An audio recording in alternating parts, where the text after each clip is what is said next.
So revisited another old spot for biking. This one hasn't had as much newly done to it, other than being redug out and cleaned up. And it's interesting to see where nature's regrown over the track and what people have rebuilt around it, and routes that weren't there when I was doing it and routes that were or are now. So for example, these two trees used to have a bit of a walkway sort of dug into it, so you used to come down the hill along into where this is all now bush and then carry on through that path. As you can see, there is now a tree in the way, and that's all overgrown and needs, well, reshaping a bit. It wasn't much of a jump when we were there, but you used to come out of this route. This little jump here wasn't there at the time, but came out of here, dobbed down that way, up and over there, over that little jump there. Obviously this tree wasn't in the way, it was still standing, and this was a bit wider, so you used to be able to come down straight off of there.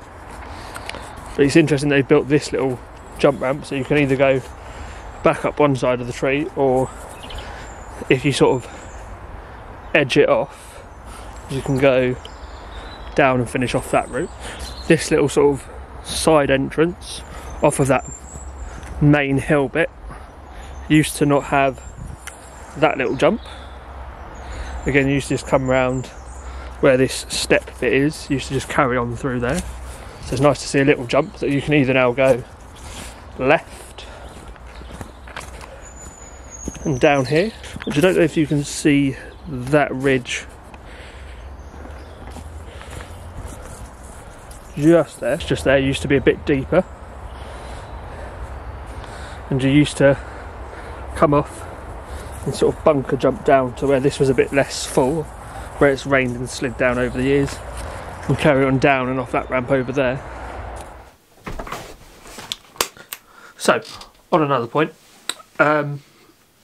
was out about walking again, just to pass the time. Went past the spot that I've been going to in the dirt jumps videos. It was on and off rain, you know, where it rains for like 5 minutes and then beautiful blue skies, and then rains for 5 minutes and then beautiful blue skies. Wasn't expecting anyone to be out. Always walk around with your camera. It's a good thing to do. And walked past the spot and there were a couple of people there. Sort of turned up as they were leaving, you know, finishing up their last few runs. And I just went like, sorry lads, sorry to bother you. Do you mind if I take a few shots of you clearing this jump?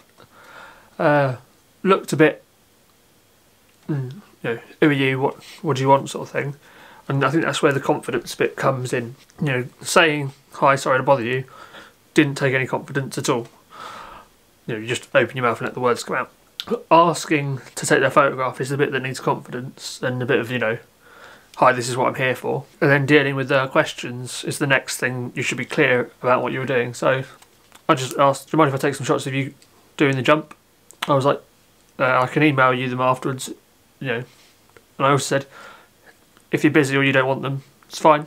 I'm just, you know, doing it for fun, doing it for practice. So they carried on with, or they said, yeah, we're only going to be here for a few more minutes. And I was like, it's great, thanks, brilliant. They got on with doing the jumps, and then did photograph their first set of jumps, and the settings weren't quite right, you know. They were good enough that I could edit from and get where I wanted out of them. They weren't quite right. Looked at the back of the screen, zoomed in, which isn't the best thing to do on a little monitor, you know, sort of 3-inch, whatever it is, size screen, because you're not going to see it properly. You need to get it home and blow it up properly to actually see what you're dealing with. Made a few adjustments to get a better shot on their second run. I photographed that and they were done and they left. I grabbed their email and was just like, thanks a lot, you know, really helpful. So make it like they're helping you just as much as you're giving them something, you know. It's a transaction, as it were, in terms of working with people. But yeah, sorry for that interruption. I just thought I'd share that with you whilst I was thinking about it. Back we go. So, been down a few more times to both locations, and again, either the time I'm going there's no one there, or it's just out of season, and because of all the mud and dirt, I think it's probably more the seasonal aspect of it, more than nobody being there, because on the days that I do go down and somebody's there, I've talked to them, just engaged, had a chat, and they said, oh no, I came down at this time yesterday, you know, there are a few people here, so people do use it, and sometimes it's, you know, they say, I left at 1:30 and they got here at 1:20, so they were coming whichever route they come in on as I was leaving, sort of thing. But I think I'm going to put a pause to this series, Dirt Jumps, because it's just not panning out consistently enough, and that's what I need to focus on, sort of consistently, just to keep that process going. And processes are quite important in terms of creativity and managing your own time and how you like working and having an idea of when things go out. So we're going to put a pause on Dirt Jumps, and I'm going to collate, if I do go down in the weeks and photograph and video people, I'm going to collate them all together and present them as one bigger thing than just this, you know, hit and miss sort of schedule that I've got going for me at the moment. Well, hope you enjoyed. Sorry it's a short one again. If you wouldn't mind, if you are watching, like, comment or subscribe. One of the three, all three, 2 out of 3, whatever works for you. Have a nice day.